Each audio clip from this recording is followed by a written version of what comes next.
Liva TV, a unique experience for the whole world.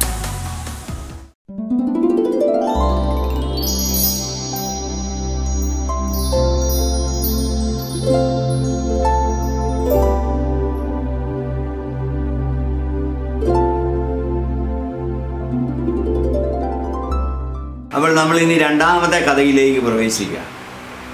ആദ്യ ആരുടെ കഥയാ പറഞ്ഞേ? ഇനി രണ്ടാമത് പറയുന്നത് അബ്രാഹാം എന്ന് പറയുന്ന വിശ്വാസികളുടെ പിതാവെന്നറിയപ്പെടുന്ന അബ്രാഹാമിൻ്റെ കഥയാണ്. അബ്രാഹാമിൻ്റെ കഥ തുടങ്ങുന്നത് ഉൽപ്പത്തി പുസ്തകം 12-ാം അധ്യായത്തിൽ നിന്നാണ്. ദൈവം അബ്രാഹത്തെ വിളിച്ചു വേർതിരിക്കുക. ദൈവത്തിന് പ്രളയമൊക്കെ കഴിഞ്ഞപ്പോൾ ദൈവത്തിൻ്റെ മനസ്സിലൊരു പ്ലാനുണ്ട്. ദൈവത്തിൻ്റേതായ ഒരു ജനതയെ ഭൂമിയിൽ പ്രത്യേകം തിരഞ്ഞെടുക്കുക. ആ പദ്ധതിയിലാണ് അബ്രാഹാമിനെ ദൈവം വിളിച്ചു. ദൈവം വിളിക്കുന്നത് 75-ാമത്തെ വയസ്സിൽ അബ്രാഹാമിനോട് പറഞ്ഞു, നിൻ്റെ പിതാക്കന്മാരുടെ ഭവനത്തെയും നിൻ്റെ നാടിനെയും വീടിനെയും ബന്ധുജനങ്ങളെയും എല്ലാം ഉപേക്ഷിച്ച് ഞാൻ കാണിച്ചു തരുന്ന ദേശത്തേക്ക് പോകണം. ഞാനൊരു ദേശം നിങ്ങൾക്ക് താമസിക്കാൻ കാണിച്ചു തരാം. അവിടെ തേനും പാലും ഒഴുകുന്ന സമൃദ്ധിയായ ഒരു ദേശം, അവിടേക്ക് പോരാൻ. അങ്ങനെ അബ്രാഹാം ഹാരാനിൽ നിന്ന് മെസൊപ്പൊട്ടാമിയ എന്ന പറയുന്ന ഒരു സ്ഥലത്തു നിന്ന് അബ്രാഹാം ദൈവത്തിൻ്റെ വിളി കേട്ടിറങ്ങുകയാണ്. അബ്രാഹത്തിന് ഭാര്യയുണ്ട്, സാറ എന്ന് പറഞ്ഞൊരു ഭാര്യ. ദൈവം വിളിക്കുന്ന സമയത്ത് അബ്രാഹാമിൻ്റെ പേര് അബ്രാം എന്നാണ്, ഭാര്യയുടെ പേര് സാറായി എന്നാണ്. അവരുടെ കൂടെ ഒരു മകനോടുണ്ട്. അബ്രാഹാമിൻ്റെ ഒരു കുടുംബത്തിൽപ്പെട്ട ഒരു പയ്യനോടുണ്ട്, ലോത്തെന്ന് പേരുള്ള ഒരു പയ്യൻ. അങ്ങനെ അവരവിടെ നിന്ന് യാത്ര പുറപ്പെടുന്ന ദൈവം കാണിച്ച കാനാൻ ദേശത്ത് വന്നപ്പം അവിടെ ക്ഷാമമാണ്, അവിടെ വെള്ളം പോലുമില്ല, എല്ലാം കരിഞ്ഞു കിടക്കുക. അപ്പോൾ അബ്രാഹാം ചോദിച്ചു, എന്ത് ചെയ്യുന്നു? ദൈവം പറഞ്ഞിട്ട് ഇവിടെ വന്ന ആവശ്യമില്ല. പക്ഷെ ദൈവത്തോട് ചോദിച്ചില്ല ഞാൻ ഇനി എങ്ങോട്ട് പോകണോ. അപ്പോൾ ദൈവം അബ്രാഹാം ആലോചിച്ചിട്ട് അബ്രാഹാം വന്നത് കാനാൻ ദേശത്ത് നിന്ന് ഈജിപ്തിലേക്ക് പോവുക. ഈജിപ്തിൽ ചെന്ന് കഴിഞ്ഞപ്പോഴത്തേക്കിന് അബ്രാഹാമിൻ്റെ ഭാര്യ സുന്ദരിയായിരുന്നുകൊണ്ട് അവിടുത്തെ രാജാവ് അബ്രാഹാമിൻ്റെ ഭാര്യയെ പിടിച്ചുകൊണ്ട് പോയപ്പോൾ രാത്രിയിൽ സ്വപ്നത്തിൽ ആ രാജാവിനെ ഫറവോനെ ദൈവം കോപത്തോടുകൂടി പറഞ്ഞു, അത് അബ്രാഹാമിൻ്റെ ഭാര്യയാണ്, അവളെ തൊട്ടുപോകരുത്, മര്യാദയ്ക്ക് അവളെ വിട്ടുകൊടുക്കാൻ പറഞ്ഞു. അപ്പോൾ ഈജിപ്തിലുള്ളവർക്കെല്ലാം രോഗം വന്നു. ഇന്നിപ്പോൾ കോവിഡ് വന്നിരിക്കുന്നത് പോലെ എല്ലാവർക്കും രോഗം വന്നു. അപ്പോൾ രോഗം വന്നതിന് കാരണം എന്താണെന്ന് ഈ ഫറവോൻ എന്ന് പറയുന്ന രാജാവ് തൻ്റെ മന്ത്രവാദികളെ വിളിച്ചു ചോദിച്ചപ്പോൾ അവർ പറഞ്ഞു ദൈവത്തിൻ്റെ ശാപമാണെന്ന് പറഞ്ഞു. അപ്പോൾ അങ്ങനെ അബ്രാഹാമിൻ്റെ ഭാര്യ സാറായിയെ തിരിച്ച് അബ്രാഹാമിൻ്റെ കൊടുത്തിട്ട് ഒരുപാട് സമ്മാനവും കൊടുത്തിട്ട് പറഞ്ഞു, വേഗം ഈ നാട് വിട്ടു പൊക്കോളാൻ പറഞ്ഞു. അങ്ങനെ അബ്രാഹാം തിരിച്ച് കാനാൻ ദേശത്ത് വന്നു. കാനാൻ ദേശത്ത് വന്ന് അങ്ങനെ ജീവിക്കുമ്പോൾ അബ്രാഹാം ദൈവത്തോട് പറഞ്ഞു, എനിക്കൊരു മകൻ വേണമല്ലോ, എനിക്ക് മക്കളാരുമില്ല, സാറായിക്ക് മക്കളില്ല.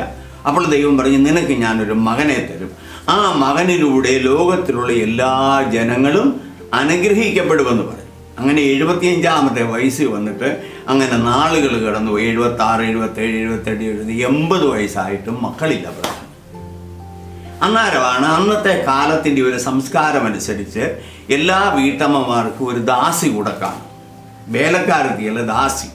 അത് അടിമയാണ്, അതിന് ഉറ്റവരും ഉടയവരും ആരും കാണുകയില്ല, അവർ ആ വീട്ടിൽ കാണും. അപ്പോൾ സാധാ പറഞ്ഞ്, അങ്ങനെയാണെങ്കിൽ ഒരു കാര്യം, എനിക്കോ മക്കളുണ്ടാകില്ല, ഒരു കാര്യം ചെയ്യും, ഇവളിൽ നിന്ന് നമുക്കൊരു കുട്ടിയെ മേടിക്കാം.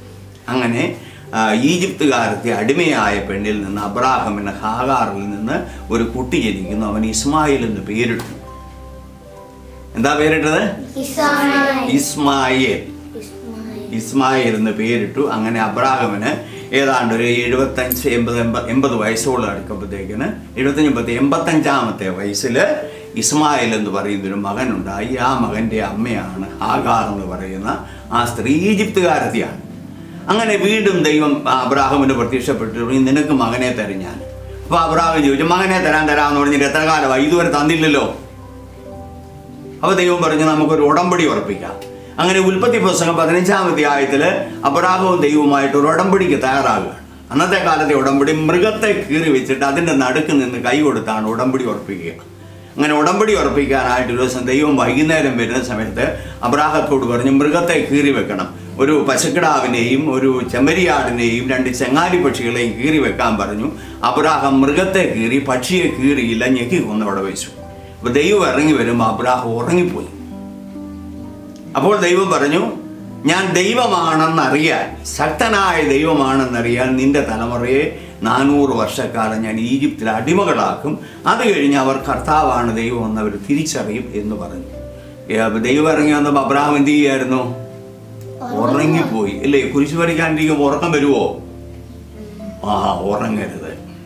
കുരിശ് വരയ്ക്കാണ്ടിരിക്കുമ്പോൾ എന്ത് ചെയ്യരുത്? ഉറങ്ങരുത്. കുർബാനയ്ക്ക് പോയി നിൽക്കുമ്പോൾ ബായിക്കോട്ട വരുമോ? പാടില്ല. ദൈവത്തെ ആരാധിക്കുമ്പോൾ, ദൈവത്തെ വിളിച്ച് പ്രാർത്ഥിക്കുമ്പോൾ ഉറങ്ങാൻ പാടില്ല. അബ്രാഹാം ഉറങ്ങിപ്പോയത് കൊണ്ടാണ് അനുഗ്രഹത്തിന് പകരം എന്ത് കിട്ടി? ശാപമാണ് കിട്ടിയത്. അത് മനസ്സിലായോ? അതുകൊണ്ടാണ് യഹൂദര് പ്രാർത്ഥിക്കുമ്പോൾ കൈ ഇങ്ങനെ വിരിച്ച് പിടിച്ചിട്ട് തല അനക്കിയാ പ്രാർത്ഥിക്കുന്ന, ഉറക്കം വരാതിരിക്കാൻ. അതുപോലെ അവർ നമ്മുടെ കണക്കിൽ കസേരയിലും ബെഞ്ചയിലും ഒന്നും പള്ളിയിലിരിക്കുകയില്ല. അവർ നിന്നുകൊണ്ടേ പ്രാർത്ഥിക്കുകയുള്ളൂ. സ്ത്രീകളാണെങ്കിലും മുട്ടുകുത്തിയിട്ട് ഇങ്ങനെ തല വിറപ്പിച്ചേ പ്രാർത്ഥിക്കുകയുള്ളൂ, ഉറക്കം വരാതിരിക്കാനാണ്. അങ്ങനെ അബ്രാഹത്തിന് അത് കഴിഞ്ഞ് പിന്നെ ഉൽപ്പത്തി 17-ാം അധ്യായത്തിൽ ദൈവം അബ്രാഹത്തിന് പ്രത്യക്ഷപ്പെട്ടിട്ട് പറഞ്ഞു, നിനക്ക് ഞാനൊരു മകനെ തരും. നീ എൻ്റെ മുമ്പിൽ നിന്നും കുറ്റമറ്റവനായി വ്യാപരിക്കണം. ഞാൻ നിനക്കപ്പം നിന്നെ ആരനുഗ്രഹിക്കുന്നോ അവരെ ഞാൻ അനുഗ്രഹിക്കും, നിന്നെ ആര് ശപിക്കുന്നുവോ ഞാൻ അവരെ ശപിക്കും. അപ്പം നമ്മൾ ദൈവത്തോട് ചേർന്ന് നിന്നാൽ നമ്മളെ ആർക്കെങ്കിലും ദ്രോഹിക്കാൻ പറ്റുമോ? ഇല്ല. നമ്മളെ അനുഗ്രഹിക്കുന്നവരെ മാത്രമേ ദൈവം അനുഗ്രഹിക്കുകയുള്ളൂ. അതിനുശേഷമാണ് ഉൽപ്പത്തി പുസ്തകം 18-ാം അധ്യായത്തിൽ അഭാഗവിജ്ഞനാളിൽ മാമ്രയുടെ ഓക്കുമരത്തിൻ്റെ കീഴിൽ വെയിൽ മൂത്ത സമയത്ത് അബ്രാഹാം കൂടാരവാതിക്കൽ ഇരിക്കുമ്പോൾ 3 പേര് വഴിയോടെ വരുന്നു. അവരെ കണ്ടുകൊണ്ട് അബ്രാഹാം ചെന്ന് നിലമുട്ടത്ത് ആണുമണങ്ങി അവരോട് പറഞ്ഞു, യജമാനന്മാരെ, കാല് കഴുകാൻ വെള്ളവും കഴിക്കാൻ കുറച്ച് അപ്പവും തരാമെന്ന് പറഞ്ഞു. അബ്രാഹാം മരുഭൂമിയിലാണ് താമസിക്കുന്നത്. അന്ന് ഹോട്ടലും ചായക്കടയൊന്നുമില്ല. പക്ഷെ അബ്രാഹാം ഒരു കാര്യം ചെയ്യാറുണ്ട്. തൻ്റെ വീടിൻ്റെ വാതിക്കലിരിക്കും. വിശന്ന് ആരെങ്കിലും ആ വഴിയെ വന്നാൽ അവരെ വിളിച്ച് ഭക്ഷണം കൊടുക്കും. അബ്രാഹത്തിൻ്റെ ഒരു പ്രത്യേകതയാണത്. രാവിലെ ആണെങ്കിലും ഉച്ചയ്ക്കാണെങ്കിലും ആ വഴിയിലൂടെ ഏത് യാത്രക്കാർ വന്നാലും അവർക്ക് വിശക്കുന്നവരാണെങ്കിൽ അബ്രാഹാം അവർക്ക് ഭക്ഷണം കൊടുക്കുന്ന ഒരു പതിവുണ്ടായിരുന്നു. കാരണം ഭക്ഷണം കൊടുത്താൽ ദൈവാനുഗ്രഹം കിട്ടുമെന്ന് അബ്രാഹാമിന് അറിയാമായിരുന്നു. എന്തെങ്കിലും ഒരു ദിവസം ദൈവം എൻ്റെ വീട്ടിൽ വരും. നമ്മുടെ ആരുടെയും വീട്ടിൽ ദൈവം വന്ന് കണ്ടിട്ടുണ്ടോ? ദൈവം വരുന്നുണ്ട് നമ്മുടെ വീട്ടിൽ. അതുകൊണ്ടാണ് നമ്മൾ ഇങ്ങനെയൊക്കെ ജീവിക്കുന്നത്. ദൈവ അനുഗ്രഹത്തിനായി ദൈവം വരുന്നുണ്ട് നമ്മുടെ വീട്ടിൽ.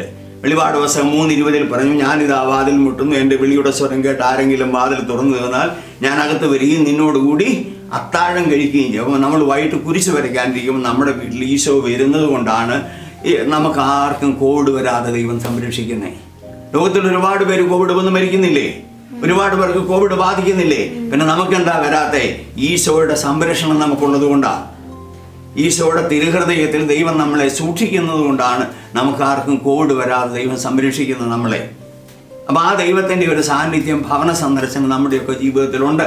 അതുപോലെ തന്നെ അബ്രാഹാമിൻ്റെ വീട്ടിൽ ദൈവം ചെന്നു. ദൈവം അബ്രാഹാമിൻ്റെ ഭാര്യയെ സാറായെ വിളിച്ചിട്ട് പറഞ്ഞു, 3 ഇടങ്ങളിൽ മാവെടുത്ത് അപ്പം ഉണ്ടാക്കുക. വേലക്കാരനെ വിളിച്ചിട്ട് ഒരു കാളക്കുട്ടി അറുത്ത് ദൈവത്തിനെ സംരക്ഷിക്കും. ദൈവമാണെന്ന് അറിയത്തില്ല. അപ്പം 3 പേരാണ്, നല്ല തേജസ്സുള്ളവരാണ്. കണ്ടാൽ അവർക്ക് സൗന്ദര്യമുണ്ട്, ഒരു തേജസ് അവരിലുണ്ട്. അവർക്ക് ഭക്ഷണം കഴിച്ചു കഴിഞ്ഞപ്പോൾ അവർ പറഞ്ഞു, അടുത്ത വർഷം ഞങ്ങൾ വരുമ്പോൾ സാറായിക്ക് ഒരു മകനുണ്ടായിരിക്കുന്നു. അപ്പോൾ സാറ അപ്പുറത്തെ കൂടാരത്തിൽ നിന്ന് ചിരിച്ചു. ഇങ്ങനെ ഒത്തിരി പേര് പറഞ്ഞിട്ടുണ്ട്, മകനുണ്ടാകും ഇതുവരെ ഉണ്ടായില്ലല്ലോ. അപ്പോൾ ദൈവം പറഞ്ഞു, എന്തേ സാറാ ചിരിച്ചത്? സാറ പേടിച്ചു പോയി. അപ്പുറത്തെ കൂടാരത്തിൽ നിന്ന് ചിരിച്ചത് കണ്ട ആൾ പറഞ്ഞ അടുത്ത. അങ്ങനെ അബ്രാഹാമിന് ഇസഹാക്ക് എന്ന് പറയുന്ന ഒരു മകനെ ദൈവം. ആദ്യത്തെ മകൻ്റെ പേരിന് ഇസ്മായിൽ, രണ്ടാമത്തെ മകൻ്റെ പേര് ഇസഹാക്ക്. ഇസ്മായിൽ എന്ന് പറയുന്ന പേരിൻ്റെ അർത്ഥം അറിയാമോ? ദൈവത്തിൽ ആശ്വാസം കണ്ടെത്തിയത്. രണ്ടാമത്തെ പേര് ഇസഹാക്ക്. ഇസഹാക്കിൻ്റെ വാക്കിൻ്റെ അർത്ഥം ചിരി എന്നാണ്, ദൈവത്തിൻ്റെ ചിരി. അങ്ങനെ 2 മക്കളായി അബ്രാഹാമിന്. അങ്ങനെ നാളുകൾ കഴിഞ്ഞു. ആ ഇസഹാക്കിന് 3 വയസ്സ് പ്രായമായി.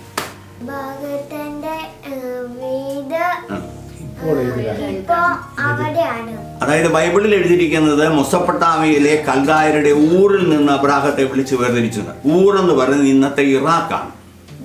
സദ്ദാം ഹുസൈൻ്റെ നാടായ ഇറാഖാണ് അബ്രാഹാമിന് ജനിച്ച നാട്. അവിടെ നിന്നാണ് അബ്രാഹാം കാനാൻ ദേശത്തേക്ക്, അതായത് ഗൾഫ് നാടുകളിലേക്ക്, കുവൈറ്റ്, ദുബൈ, അബുദാബി ഈ സ്ഥലങ്ങളിൽ ചേർന്ന സ്ഥലമാണ് കാനാൻ ദേശം എന്ന് പറയുന്നത്. അപ്പോൾ ഇറാഖിൽ നിന്നാണ് അബ്രാഹാം ഇവിടെ കാനാൻ ദേശത്തേക്ക് വരിക. അതാണ് പറയുക. രണ്ടാമത്തേത്, അബ്രാഹാം അങ്ങനെ ആ നാട്ടിൽ നിന്ന്, അബ്രാഹാമിൻ്റെ വംശം അറിയാമോ? ഏത് കുടുംബത്തിൽപ്പെട്ടതാ അബ്രാഹാം എന്നറിയാമോ? അറിയത്തില്ല. നോഹയുടെ കഥ നേരത്തെ പറഞ്ഞില്ലേ? നോഹയ്ക്ക് 3 ആമക്കളാണ്, ഷേം, ഹാം, യാഫേത്ത്. അതിൽ മൂത്ത മകനായ ഷേമിൻ്റെ പാരമ്പര്യത്തിൽ നിന്നാണ് അബ്രാഹാം ജനിച്ചിരിക്കുന്നത്. ആ ഒരു പാരമ്പര്യത്തിൽ നിന്നാണ് അബ്രാഹാം ജനിച്ചത്. രണ്ടാമത്തെ മകനാണ് ഹാം. ഹാമിൽ നിന്ന് ജനിച്ചവരാണ് കാനാന്യർ തുടങ്ങിയ വിജാതീയരെല്ലാവരും. യാഫേത്തിൽ നിന്നാണ് മറ്റ് വംശങ്ങൾ ജനിച്ചിരിക്കുക. അപ്പം ആ മൂത്ത മകനായ ഷേമിൽ നിന്നാണ് ഷേമിൽ നിന്ന് ജനിച്ച ആളാണ് ആര്? അബ്രാഹാം. അതിൽ നിന്നാണ് ദൈവം ഒരു നല്ലൊരു ജനതയെ തനിക്ക് സ്വന്തമായിട്ട് യഹൂദരെ ദൈവം തിരഞ്ഞെടുക്കും. അപ്പോൾ ഇസഹാക്കിന് 3 വയസ്സ് പ്രായമായി. 3 വയസ്സാകുമ്പോൾ, ആൺകുട്ടികൾക്ക് 3 വയസ്സാകുമ്പോൾ യഹൂദരുടെ ഇടയിൽ പാല് കൊടുക്കും, മുലപ്പാല് കൊടുക്കുന്ന സമ്പ്രദായം നിർത്തും. മുലകൂടി മാറുക എന്ന് പറയും. അന്ന് വലിയൊരു ആഘോഷമാണ്. അങ്ങനെ ഒരു വലിയ ആഘോഷം വെച്ച് ഒരുപാട് പേരൊക്കെ വീട്ടിൽ വന്നിങ്ങനെ സദ്യയും കാര്യങ്ങളും ഒക്കെ നടക്കുമ്പോൾ ഹാഗാറിൻ്റെ മകനായ ഇസ്മായിലും ഇസ്ഹാഖും കൂടെ തിണ്ണെ കളിക്കുന്നത് കണ്ടു. ആ കളിയിൽ എന്തോ ഒരു സാറായിക്ക് ഇഷ്ടപ്പെടാതെ വന്നപ്പോൾ സാറ അബ്രാഹാമിനെ വിളിച്ചിട്ട് പറഞ്ഞു, ഈ അടിമപ്പെണ്ണിൻ്റെ മകൻ ഇസ്മായിൽ ഇനി ഈ വീട്ടിൽ ജീവിക്കാൻ പാടില്ല. ഈ വീടിൻ്റെ ഏക അവകാശം എൻ്റെ മകനായ ഇസ്ഹാഖാണ്. അതുകൊണ്ട് ഇവൻ ഇനി ഇവിടെ കാണാൻ പാടില്ല, ഇവനെ ഇവിടെ നിന്ന് ഇറക്കി വിടണം. അപ്പോൾ അബ്രാഹാം പിറ്റേ ദിവസം രാവിലെ ഒരു തുരുത്തി നിറച്ച് പച്ചവെള്ളവും കുറേ അപ്പക്കഷ്ണങ്ങളും കൊടുത്ത് ഇസ്മായിലിനെയും ഇസ്മായിലിൻ്റെ അമ്മേനെയും എന്ത് ചെയ്തു? വീട്ടിൽ നിന്ന് ഇറക്കി വിട്ടു. പൊക്കോളാൻ പറഞ്ഞു. ഇനി നിങ്ങൾക്കിവിടെ സ്ഥാനമില്ല, നിങ്ങൾ എവിടെയെങ്കിലും പൊക്കോ എന്ന്. അവരങ്ങനെ പോയി മരുഭൂമിയിലൂടെ നടന്നു. വെള്ളം തീർന്നു പോയി, അപ്പവും തീർന്നു പോയി. അപ്പോഴത്തേക്കിന് ഇസ്മായിലിന് ഏതാണ്ട് 15-16 വയസ്സുണ്ട്. ഇസ്മായിൽ തളർന്ന് താഴെ വീണു. കുടിക്കാൻ വെള്ളമില്ല, കഴിക്കാൻ ഭക്ഷണമില്ല മരുഭൂമിയിൽ. അപ്പം അമ്മയോട് ചോദിച്ചു, ഹാഗാറിനോട് ചോദിച്ചു, കുടിക്കാൻ വെള്ളം തരാമോ? ഇല്ല മോനെ. കഴിക്കാൻ അപ്പം തരാമോ? ഇല്ല മോനെ. അപ്പോഴത്തേന് ഇസ്മായിൽ തളർന്ന് താഴെ വീണു. താഴെ വീണപ്പോൾ ഹാഗാർ ഇസ്മായിലിനെ വലിച്ചു കൊണ്ടുപോയി മരുഭൂമിയിലെ ഒരു കുറ്റിക്കാടിൻ്റെ മറവി കൊണ്ടിട്ടിട്ട് ദൈവത്തോട് മുമ്പ് ഇങ്ങനെ പ്രാർത്ഥിച്ചു, എൻ്റെ കുഞ്ഞിനെ രക്ഷിക്കണം, അവൻ മരിക്കാൻ പോവുക, അവനെ രക്ഷിക്കണമെന്ന് പറഞ്ഞ് കരഞ്ഞ് പ്രാർത്ഥിച്ചപ്പോഴാണ് ബൈബിളിൽ എഴുതിയിരിക്കുന്നത്, ഉൽപ്പത്തി പുസ്തകം 19-ാം അധ്യായത്തിൽ, കുട്ടിയുടെ നിലവിളി കേട്ട് ദൈവം അവിടെ ഒരു കിണർ കാണിച്ചു കൊടുത്തു. അപ്പോൾ ഇങ്ങനെ കിടക്കുകയാണ് ആര്? ഇസ്മായിൽ. ദാഹിച്ച് വിശന്ന് തളർന്ന് കിടക്കുമ്പോൾ മരിക്കാൻ വേണ്ടിയിട്ട് കാലിട്ട് ഇങ്ങനെ അടിച്ചു.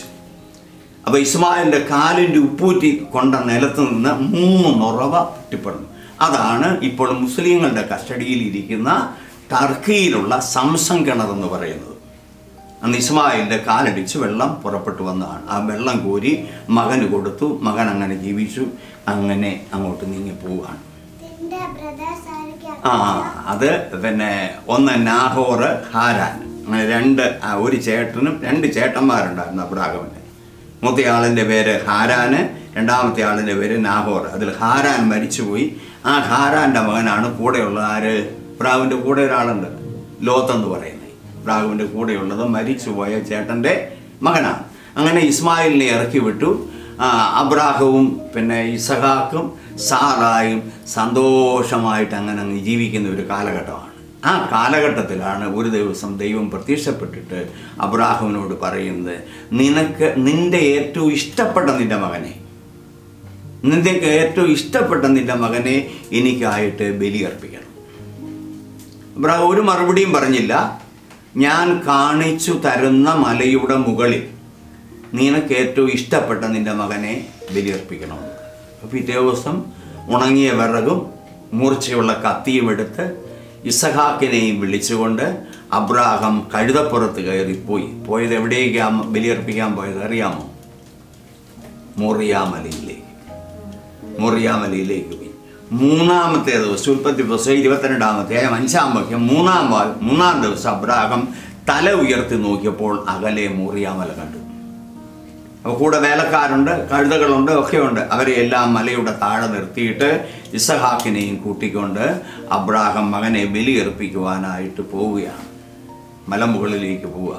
അപ്പം ബലി അർപ്പിക്കണമെങ്കിൽ, ബലിവസ്തു കത്തിക്കണമെങ്കിൽ വിറക് വേണം, കത്തിക്കാൻ തീ വേണം, അല്ലേ? അന്നത്തെ കാലത്ത് തീപ്പെട്ടി ലാമ്പൊന്നുമില്ല. അന്ന് കല്ല് കൂട്ടി ഉരച്ചാണ് തീ ഉണ്ടാക്കുന്നത്. അതാണ് കത്തിക്കാനുള്ള ഇത് എന്നുള്ളത്. പിന്നെ മൂർച്ചയുള്ള കത്തിയുണ്ട്, വാളുമുണ്ട്. അതുമായിട്ട് നടന്നു കയറുമ്പോഴാണ് ഇസഹാക്ക് തിരിഞ്ഞു നിന്നിട്ട് അപ്പനോട് ചോദിക്കുന്നു, പിതാവായ അബ്രാഹാമിനോട് ചോദിക്കുന്നു, നമ്മൾ ബലിയർപ്പിക്കാൻ പോവല്ലേ, അപ്പോൾ ഒരു ആട്ടുകുഞ്ഞ് വേണ്ടേ ബലിയർപ്പിക്കാൻ? ഇന്ന് യഹോവയായ ദൈവത്തിന് ഏറ്റവും പ്രിയപ്പെട്ട ബലിയർപ്പണം ആട്ടുകുഞ്ഞിനെയാണ് ബലിയർപ്പിക്കുക. അതൊരു മുട്ടാടിൻ്റെ കുഞ്ഞിനെ, കേടില്ലാത്ത, കറയില്ലാത്ത, അതിന് രോഗമൊന്നുമില്ലാത്ത ആരോഗ്യമുള്ള ഒരു മുട്ടാടിനെയാണ് ദൈവത്തിന് ബലിയർപ്പിക്കുക. അപ്പോൾ ചോദിച്ചു, ഇസഹാക്ക് തിരിഞ്ഞു നിന്ന് ചോദിച്ചു, നമുക്ക് ബലിയർപ്പിക്കാൻ വിറകുണ്ട്, എൻ്റെ തോളെ വിറകിരിപ്പുണ്ട്, അപ്പൻ്റെ കയ്യിൽ തീ ഇരിപ്പുണ്ട്, പക്ഷെ ആ കുഞ്ഞാടൻ തീർന്നു ചോദിച്ചു. ഏതാണ്ട് 12 വയസ്സ് പ്രായമുണ്ടെന്ന് ബൈബിളിൻ്റെ നമ്മളാകപ്പാടെ ഒന്ന് കണക്ക് കൂട്ടി നോക്കുമ്പോൾ 12 വയസ്സ് പ്രായത്തോളമുണ്ട് ഇസഹാക്കിനെന്ന്. ആ ഇസഹാക്കിൻ്റെ തോളിൽ ഉണക്കവർഗം വെച്ച് കൊടുത്ത് അബ്രാഹാം തീ കത്തിക്കാനുള്ള കല്ലും എടുത്ത് മൂർച്ചയുള്ള വാളും എടുത്ത് മല കയറുമ്പോഴാണ് ഇസഹാക്ക് നിന്നിട്ട് ചോദിക്കുന്നത്, അപ്പാ വിറക് കൊണ്ട് തീ കൊണ്ട് ബലിമൃഗം എവിടെ? കുഞ്ഞാടില്ല നമ്മുടെ കയ്യിൽ. അപ്പോൾ അതിന് മറുപടി അബ്രാഹാം പറയുന്നത്, ദൈവം മലയിൽ കരുതിക്കൊള്ളും. ദൈവം എവിടെ കരുതും? മലയിൽ. അതിന് പിന്നെ ബൈബിളിലെ വാക്ക് കൊടുക്കുന്നത് യഹോവ ഇരേ, ദൈവം കരുതിക്കൊള്ളും. അതാണ് ആ വാക്കിൻ്റെ അർത്ഥം. യഹോവ ഇരേ, യഹോവ ഇരേ, ദൈവം മലയിൽ കരുതിക്കൊള്ളും. അങ്ങനെ അവർ മലയുടെ മുകളിൽ ചെന്നു. മലയുടെ മുകളിൽ ബലിപീഠം പണിതു. ബലിപീഠം പണിത് നീളത്തിൽ ദീർഘചതുരാകൃതിയിലാണ് ബലിപീഠം പടുക. മനസ്സിലായി? ദീർഘചതുരാകൃതിയിൽ നീളത്തിൽ പണിതിട്ട് വീതി കുറച്ച് പൊക്കവട്ടത്തിൽ ബലിപീഠം പണിയുന്നു. ഏതാണ്ട് ഒരു 2.5 മുഴം നീളം, ഒരു 1.5 മുഴം വീതി, ഒരു 3 മുഴം പൊക്കം, അങ്ങനെ ഒരു ബലിപീഠം പണിത് കല്ലുകൊണ്ട് അടുക്കിയ ഒരു ബലിപീഠം പോലെ, പാതകം പോലെ, പാതകം കണ്ടിട്ടില്ല അടുക്കളയിലെ, അതുപോലെ ഒരു പാതകം പോലെ നീളത്തിൽ അങ്ങോട്ട് പണിതു. എന്നിട്ട് അതിൻ്റെ പുറത്ത് മണലൊക്കെ ഇട്ടു, ഉണങ്ങിയ പുല്ല് വിരിച്ചു. എന്നിട്ട് അതിൽ ഒരു പന്തി വിറക് ഇറക്കിയിട്ട് ഇസഹാക്കിനെ വിളിച്ചിട്ട് കൈയും കാലും കെട്ടി അതിൻ്റെ പുറത്തോട്ട് കിടത്തി. ഇസഹാക്കിനോട് എന്നതാ വഴിക്ക് വെച്ച് പറഞ്ഞേ? ആടിനെ ദൈവം തരുമെന്ന് പറഞ്ഞു. എന്നിട്ട് ഇവിടെ കിടത്തിയിരിക്കുന്ന ആരെയാ? ഇസഹാക്കിനെ. ഇസഹാക്ക് എതിർത്തോ? ഇല്ല. ഇസഹാക്ക് ഒരു എതിരും പറഞ്ഞില്ല. കയ്യും കാലും കെട്ടി കമത്തി കിടത്തി. അങ്ങനെയാണ് ബലിയർപ്പിക്കാൻ കിടന്നത്. കമത്തിയാ കിടന്നത്. കമത്തി കിടത്തിയിട്ട് അബ്രാഹാം പ്രാർത്ഥിച്ചിട്ട് വാള് കയ്യിലെടുത്തു. അറുത്ത് വേണം ബലിയർപ്പിക്കാൻ. വെട്ടിയാൽ ചോര തെറിക്കും. ബലിയർപ്പിക്കുന്ന ചോര തെറിക്കാൻ പാടില്ല. അങ്ങനെ വാള് കയ്യിലെടുത്തിട്ട് അബ്രാഹാം ദൈവത്തെ വിളിച്ച് പ്രാർത്ഥിച്ചു. മക്കളില്ലാതിരുന്ന എനിക്ക് ദൈവം തന്ന മകനാണ്. ആ ഹൃദയം പൊട്ടി, ഒരു നൊമ്പരം മനസ്സിലുണ്ട്. എന്നാലും ദൈവത്തിലൊരു വിശ്വാസമുണ്ട്. ഇവനെ കൊല്ലാൻ ദൈവം സമ്മതിക്കില്ല. അഥവാ ഇവനെ കൊന്ന് ബലിയർപ്പിച്ചു ഭസ്മമായാൽ പോലും ഞാൻ ഇവിടുന്ന് ഇറങ്ങിപ്പോകുന്ന സമയത്ത് വിളിച്ചാൽ എൻ്റെ മകൻ എൻ്റെ കൂടെ വരും. അതാണ് എൻ്റെ ദൈവം. അതാണ് അബ്രാഹാമിൻ്റെ വിശ്വാസം എന്ന് പറയുന്നത്. എൻ്റെ മകനെ കൊണ്ട് ഈ ലോകത്തെ മുഴുവൻ അനുഗ്രഹിക്കാമെന്ന് പറഞ്ഞ് ദൈവം എൻ്റെ മകനെ കൊല്ലാൻ സമ്മതിക്കില്ല. അബ്രാഹാം വാളെടുത്തു. ഇസഹാക്കിൻ്റെ കഴുത്തിലേക്ക് വെക്കാൻ തുടങ്ങിയപ്പോൾ സ്വർഗത്തിൽ നിന്നൊരു ശബ്ദം കേട്ടു, അബ്രാഹാം അരുത്. അബ്രാഹാം തിരിഞ്ഞു നോക്കിയപ്പോൾ പറഞ്ഞു, അതാ മുള്ളുകൾക്കിടയിൽ കൊമ്പുടക്കി കിടക്കുന്ന ഒരു കുഞ്ഞാട് അവിടെ കിടപ്പുണ്ട്, അതിനെ കൊണ്ടുവന്ന് ബലിയർപ്പിക്കാൻ പറയും. പെട്ടെന്ന് ആ കത്തി കൊണ്ട് മകൻ്റെ കയ്യിലെയും കാലിലെയും കെട്ടഴിച്ചു വിട്ടു. വിറകെടുത്ത് മാറ്റി മകനെ ചാടിയെടുത്തു. ഓർത്ത് നോക്കിയേ, മകനെ ചാടിയെടുത്തു. അച്ഛനും അപ്പനും മകനും കൊണ്ട് ഓടിച്ചെന്ന് ആ മുള്ളുകൾക്കിടയ്ക്കുന്ന കുഞ്ഞാടിനെ പിടിച്ചു. അതിനെ കൊണ്ടുവന്ന് മകൻ്റെ കയ്യും കാലും കെട്ടിയ കയറുകൊണ്ട് ആടിൻ്റെ കയ്യും കാലും കെട്ടി അവിടെ വെച്ച് ബലിയർപ്പിച്ച് ദൈവത്തെ തൃപ്തിപ്പെടുത്തി. അന്നേരമാണ് ദൈവം അബ്രാഹാമിനോട് പറഞ്ഞു, നീ ഇന്നോട്ട് വിശ്വാസികളുടെ പിതാവായിരിക്കും. അപ്പം നമ്മുടെ വിശ്വാസം ഇതുപോലെ. നമ്മൾ പല കാര്യങ്ങൾക്കും വേണ്ടി പ്രാർത്ഥിക്കാറില്ലേ? പക്ഷെ ദൈവത്തോട് പ്രാർത്ഥിച്ചാൽ ദൈവം നമുക്കത് തരും. ഉറപ്പായിട്ടും ദൈവം നമുക്കത് തരും. നിങ്ങൾ യാചിക്കുകയും പ്രാർത്ഥിക്കുകയും ചെയ്യുന്നവയൊക്കെയും ലഭിക്കുമെന്ന് വിശ്വസിക്കുമെന്ന് വിശുദ്ധ ലൂക്കായുടെ സുവിശേഷം 11-ാം അധ്യായം 24-ാം വാക്യത്തിൽ ഈശോ നമ്മളോട് പറഞ്ഞിട്ടുണ്ട്. യാക്കോബിൻ്റെ കർത്താവിൻ്റെ സഹോദരനായ യാക്കോബ് എഴുതിയ ലേഖനത്തിൽ പറയുന്നുണ്ട്, 1-ാം അധ്യായം 6-ാം വാക്യത്തിൽ, വിശ്വാസത്തോടുകൂടി വേണം ചോദിക്കാൻ. എന്ത് ചെയ്യണം? സംശയിക്കാതെ വിശ്വാസത്തോടുകൂടി വേണം ചോദിക്കാൻ.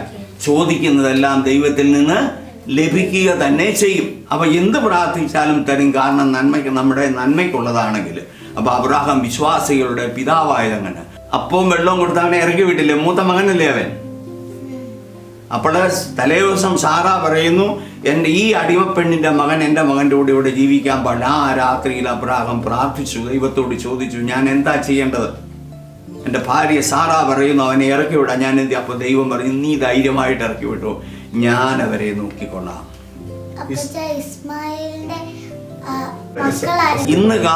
ഇന്ന് ലോക ജനതയിൽ കാണുന്ന മനുഷ്യരില് മുസ്ലിങ്ങളാണ് ഇസ്മായിലിന്റെ മക്കളായിട്ട് അറിയപ്പെടുക.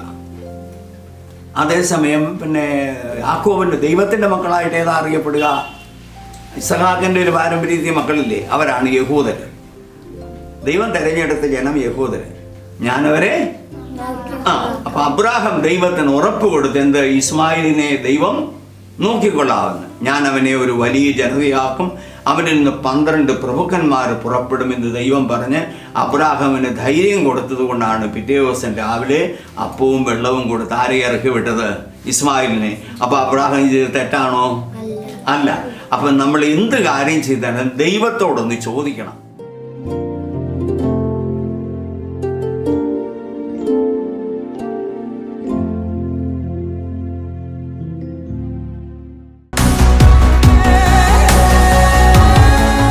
Mars Sliwa TV, a unique experience for the whole world.